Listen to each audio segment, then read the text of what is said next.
جو سر پہ رکھنے کو مل جائے نال پاک حضور تو پھر کہیں گے کہ ہاں تاجدار ہم بھی ہیں۔ حضرات، وقت کا قافلہ بڑی تیزی کے ساتھ رواں دواں ہے۔ رات کے 2 بج چکے ہیں۔ انسان چاہے جتنا بھی طاقتور ہو، فطرت سے لڑنا یہ آسان کام نہیں ہوتا۔ آپ نے پوری رات میلاد النبی کے لیے اپنی نیند کو قربان کیا ہے۔ رب تعالیٰ کی بارگاہ میں یہی دعا ہے کہ رب تعالیٰ آپ کا جاگنا قبول فرمائے۔ بس تھوڑی دیر میں بھی آقائے دو عالم صلی اللہ علیہ وسلم کی بارگاہ میں میلاد النبی کے چند خوشے پیش کرنا چاہتا ہوں۔ یہ انسان جب اس دنیا میں آیا تو اس کے پاس کوئی تہذیب، کوئی ثقافت، کوئی معاشرہ، کوئی رہن سہن موجود نہ تھا۔ جنگلوں بیابانوں میں بغیر کسی سوسائٹی اور معاشرے کے یہ اپنی زندگی بسر کر رہا تھا۔ کوئی مخصوص آبادی، قریہ اور بستی آباد نہ کر سکا۔ اپنی رہائش گاہوں سے نکل کر جب باہر آیا تو اس نے کیا ملاحظہ کیا کہ مٹی کا کوئی ٹیلا ہے، بہت اونچا ٹیلا ہے جس کی اونچائی آسمان کی بلندیوں کو چھو رہی ہے۔ اس کی عقل میں ایک بات آئی کہ میں جہاں رہتا ہوں وہ زمین بڑی ہموار اور سمتل ہے، میرے بچے جہاں رہتے ہیں وہ زمین بڑی برابر اور مساوی ہے۔ یہ مٹی کا ٹیلا جس کی بلندی آسمان سے باتیں کر رہی ہے، یقیناً اس کے اندر کوئی طاقت، کوئی قوت، کوئی پاور موجود ہے جس نے اسے یہ بلندی نصیب کر دی ہے۔ طاقت سمجھ کر انسان اس مٹی کے ٹیلے کے سامنے پیشانی کی جھومر نچھاور کر بیٹھا، سجدے کرنے لگا، بلیہاری پیش کرنے لگا اور کافی زمانے تک اسی مٹی کے ٹیلے کی وہ پوجا اور پرستش کرتا رہا۔ نئی نسل آئی، نئے لوگ آئے، انہوں نے سمجھایا کہ اے لوگوں، اگر طاقت اور قوت کے بنا پہ خدا ماننا ہے تو اس مٹی کے ٹیلے کو کیوں خدا مانتے ہو؟ پہاڑ کو کیوں نہیں خدا مانتے؟ جو چٹانوں کا ذخیرہ ہے، جس کی سختی مٹی سے کئی گنا زیادہ مضبوط ہے۔ انسان کو بات سمجھ میں آئی، وہ آگے بڑھا اور اس نے پتھر کو اپنا خدا مان بیٹھا، پہاڑوں کے سامنے سجدہ ریز ہو گیا۔ کافی زمانے تک یہ انسان پتھر کی پوجا کرتا رہا، پہاڑوں کے سامنے سجدے کرتا رہا، پہاڑوں میں نقاشی کرنے لگا، اپنی من پسند صورت بنانے لگا، نئی نئی مورتیوں اور صورتوں کی ساخت کرنے لگا۔ پھر کچھ نئے لوگ آئے، انہوں نے انہیں سمجھایا کہ سنو، یہ بڑی نادانی اور بھول ہے۔ طاقت اور قوت کے بنا پہ اگر خدا مانتے ہو تو پہاڑ کو کیوں خدا مان بیٹھے؟ جو دھات ہے، لوہا ہے، سونا ہے، چاندی ہے، معدنیات ہے، وہ پہاڑ اور پتھر سے کئی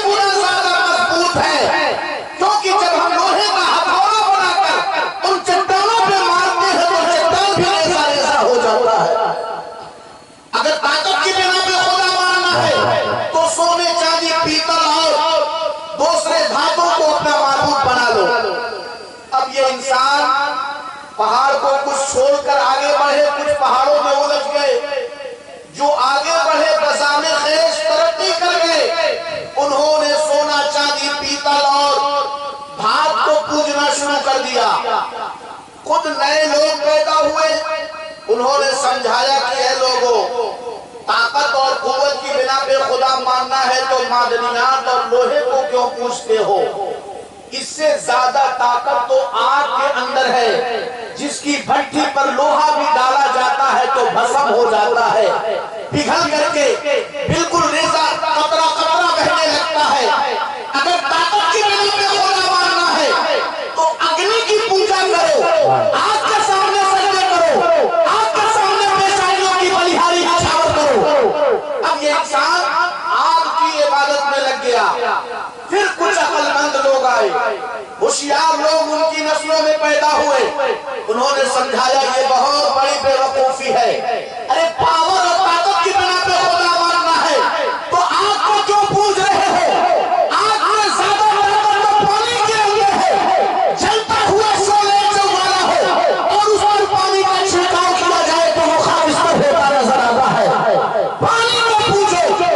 اب یہ انسان دریا کی روانی کو پوجنے لگا، سمندر کی طغیانی کو پوجنے لگا، دنیا کے پانی کو پوجنے لگا۔ سائنس اور ٹیکنالوجی کا دور آیا، فیلسوف کا زمانہ آیا، فلسفی لوگ دنیا میں پیدا ہوئے، انہوں نے حضرت انسان کو سمجھایا، سنو اس پانی میں کوئی طاقت نہیں ہے، اس سے زیادہ طاقت تو سورج کے اندر ہے، جس کی دھوپ سمندروں پہ پڑتی ہے تو ایک منٹ کے اندر 1000 ملین ٹن پانی کو ہوا بنا کر کے بھاپ بنا کر کے اڑا دیتی ہے۔ اگر تمہیں طاقت و قوت کو خدا ماننا ہے تو اس پانی کو خدا مانو، اس سورج کو خدا مانو، پانی کو بھی بھاپ بنا کر کے اڑانے کا قوت رکھتا ہے۔ اب انسان سورج کے سامنے شیش نوانے لگا، سورج کے سامنے اب وہ عبادت کے لیے گھٹنے ٹیکنے لگا، اب یہ سورج کو پوجنے لگا۔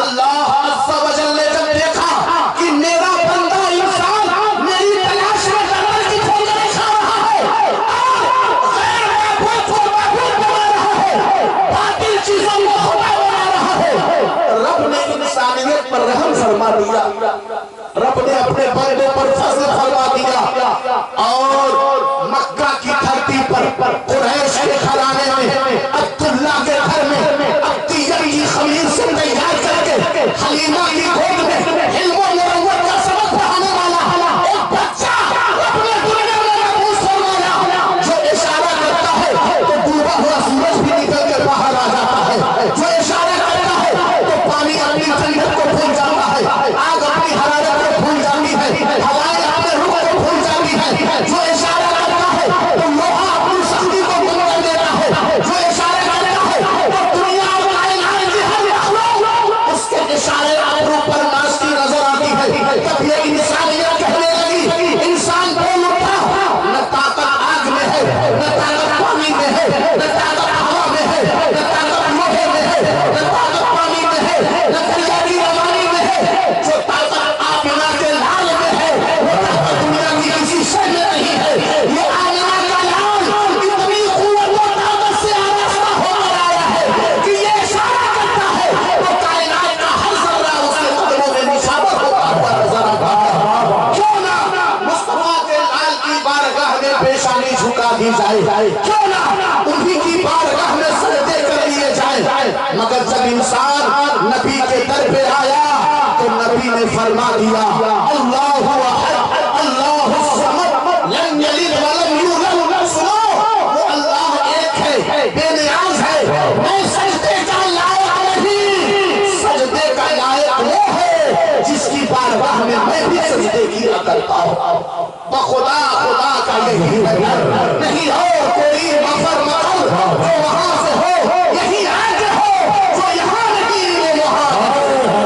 نعرہ تکبیر، نعرہ رسالت، جشن میلاد النبی، نعرہ تکبیر۔ بات سمجھ میں آ گئی کہ یہ انسان اپنے معبود کی تلاش میں برسوں بھٹکتا رہا، غلط جگہوں پہ جھومر نچھاور کرتا رہا، اور جب رسول کی بارگاہ میں پہنچا تو رسول نے سچے خدا کا پتہ بتا دیا، سچے رب تک پہنچا دیا۔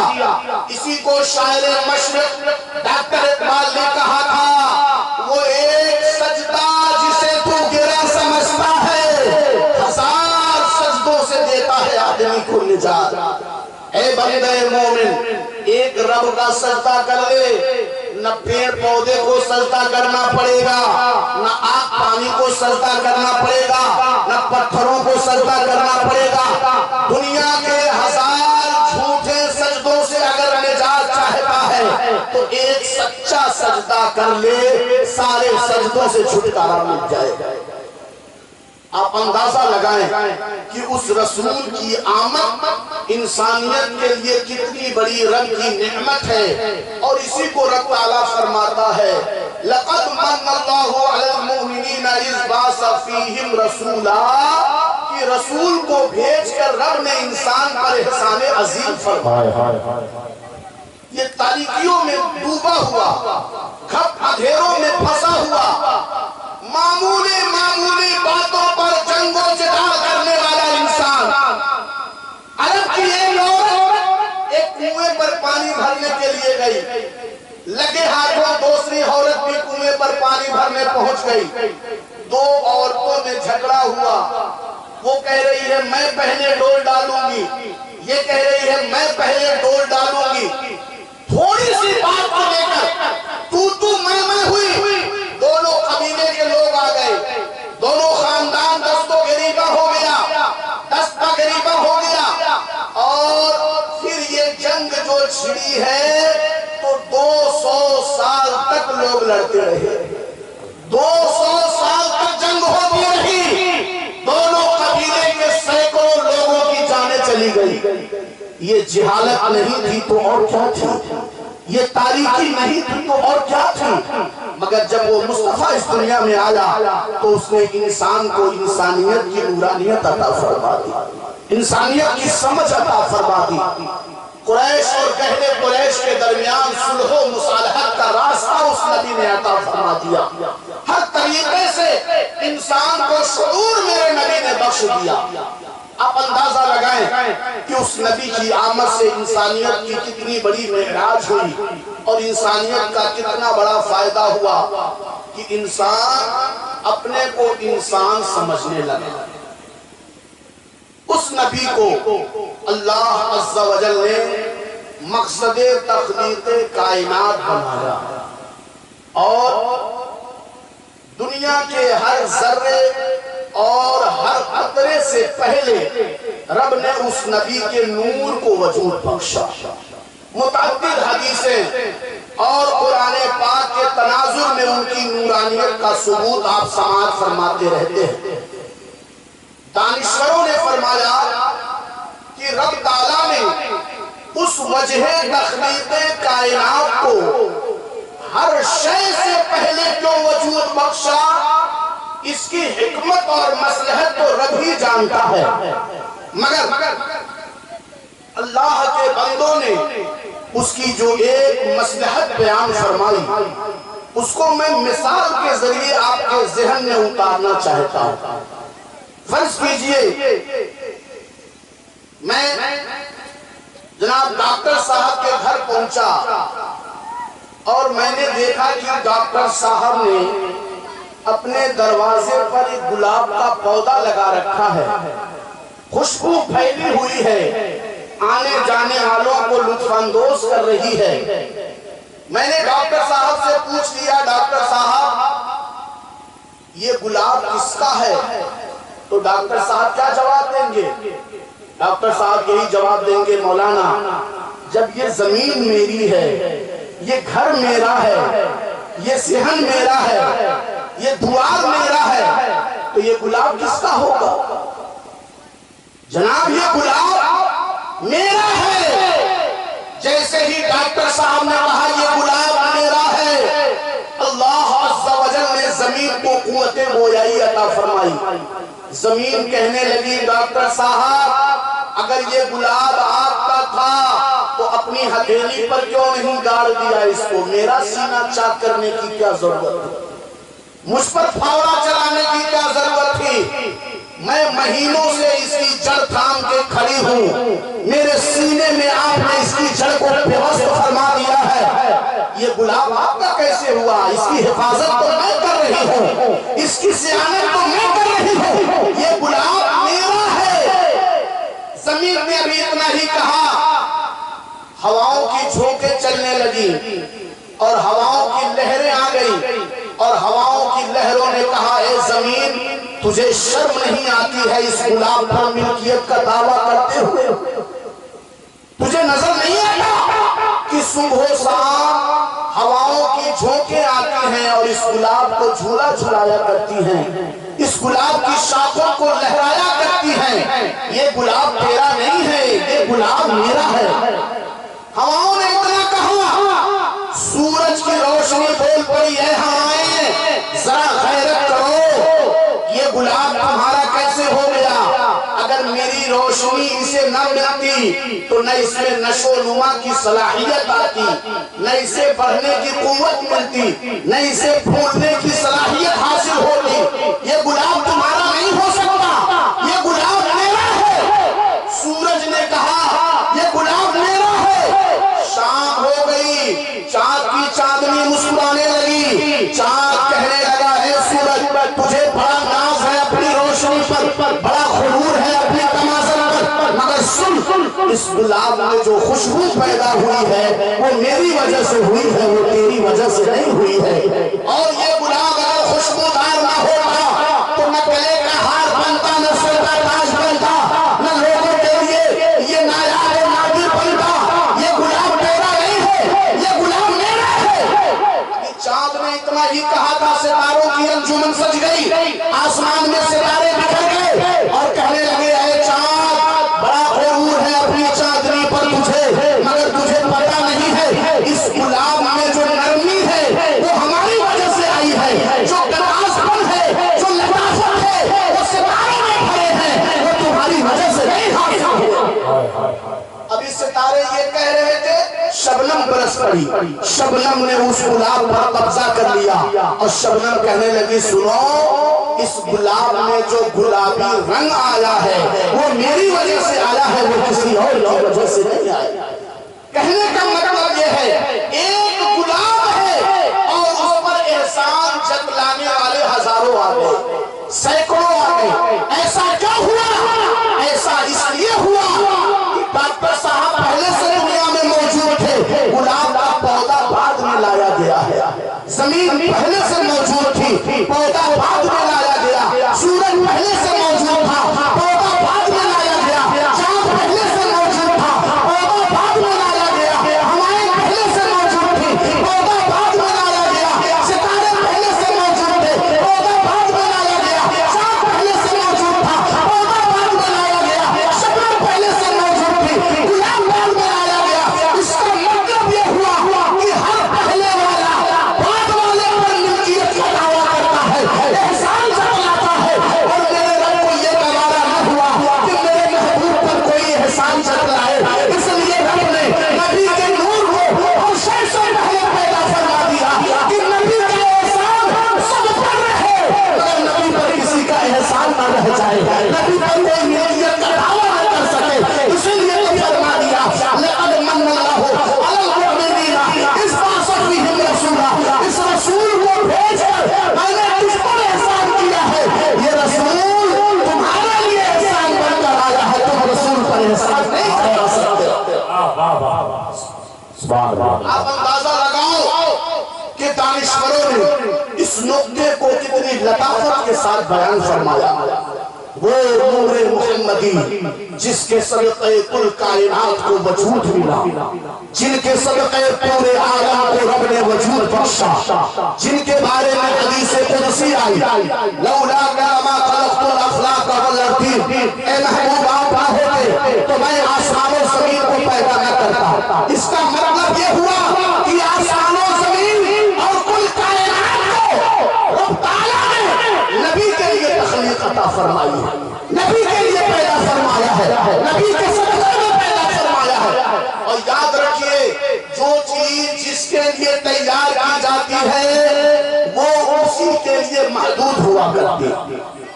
آپ نے اتنا بہترین اسٹیج لگایا، یہ روشنی اور قمقمے تیار کیے، یہ بہترین چادریں بچھائی، یہ کرسیاں اور قالین اور مائک لگائے، اس کے لیے ان علماء اور حفاظ کے لیے، ان مہمانوں کے لیے، ان خطبہ کے لیے، ان ائمہ کے لیے۔ اگر بتائیے کیا یہ روشنی 2-4 دنوں تک یوں ہی چلتی رہے گی؟ یہ چادریں ایک آدھ ہفتے تک بچھی رہیں گی؟ نہیں، جب تک مہمان موجود ہیں تب تک رونق موجود ہے۔ مہمان چلا گیا، بہاریں چلی گئی، روشنی چلی گئی، اسٹیج کی ہر سجاوٹ چلی گئی، اس کا مطلب مہمان کے لیے انتظام و انسلام ہوا۔ جب تک مہمان ہے انتظام و انسلام ہے، مہمان چلا گیا انتظام و انسلام چلا گیا۔ بلا تشبیہ و تمثیل کے اللہ عز و جل نے زمین کا فرش بچھایا ہے مصطفیٰ کے لیے، آسمان کا شامیانہ لگایا ہے مصطفیٰ کے لیے، چاند کی چاندنی رکھی ہے مصطفیٰ کے لیے، سورج کی تمازن رکھی ہے مصطفیٰ کے لیے، ستاروں کی انجمن رکھی ہے مصطفیٰ کے لیے، گلستان کی بہاریں رکھی ہے مصطفیٰ کے لیے، عالم کی رونق رکھی ہے مصطفیٰ کے لیے، اور زمین کا فرش ابھی بچھا ہے۔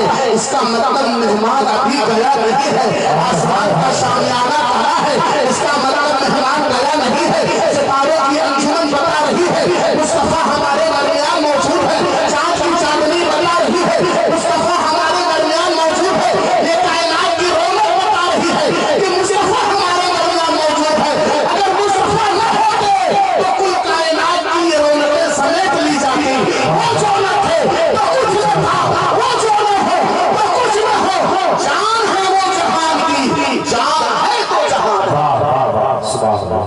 آپ اندازہ لگائیں اور غور کریں کہ رسول پاک کو ہم جو ناظر و حاضر مانتے اور جانتے ہیں، اس کا کیا مطلب ہے؟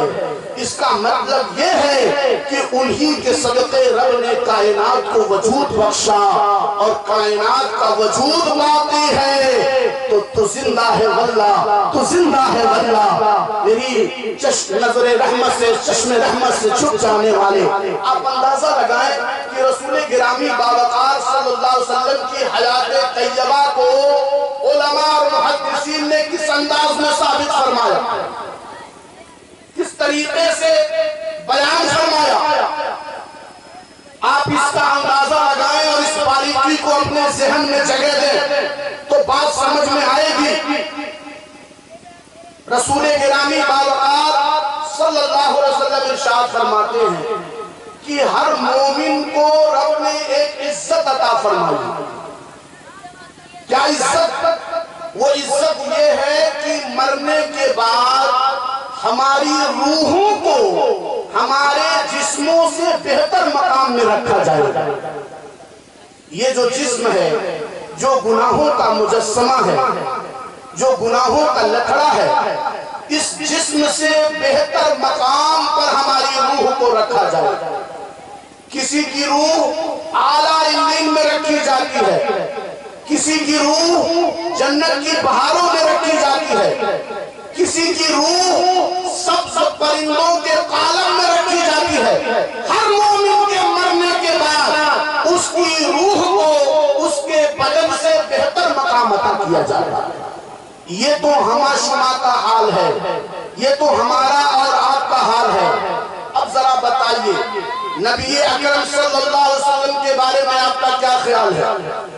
مصطفیٰ جان رحمت کے بارے میں آپ کیا سوچتے ہیں؟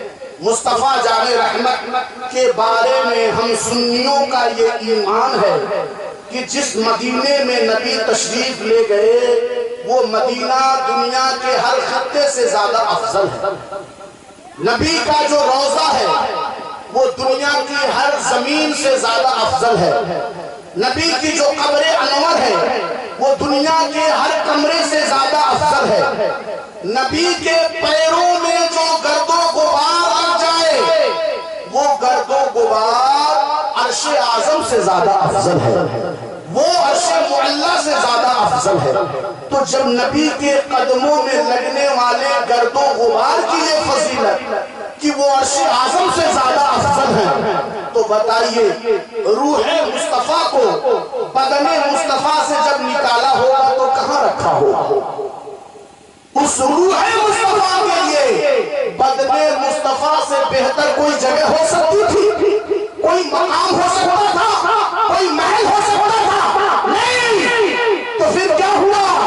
روح مصطفیٰ کو بدن مصطفیٰ سے نکالا ہے اور پھر اسی بدن مصطفیٰ نے واپس کر دیا ہے. کیوں؟ اس لیے کہ اس بدن سے بہتر مقام رب نے کائنات میں پیدا ہی نہیں فرمایا. اسی لیے تو اعلیٰ حضرت سرکار فرماتے ہیں انبیاء کو بھی اجل آنی ہے مگر اتنی کی فقط آنی ہے. نبیوں کو بھی موت آتی ہے مگر ایک آن کے لیے آتی ہے اور ایک آن کے بعد اس روح کو اسی جسم میں واپس کر دیا جاتا ہے. تو نبی پاک صلی اللہ علیہ وسلم کی جو زندگی ہے وہ عام انسانوں کی زندگی نہیں ہے بلکہ رب تعالیٰ نے انہیں دائمی حیات عطا فرما دیا. ان کے صدقے یہ کائنات وجود پایا, اس کائنات کی بہاریں وجود میں آئی اور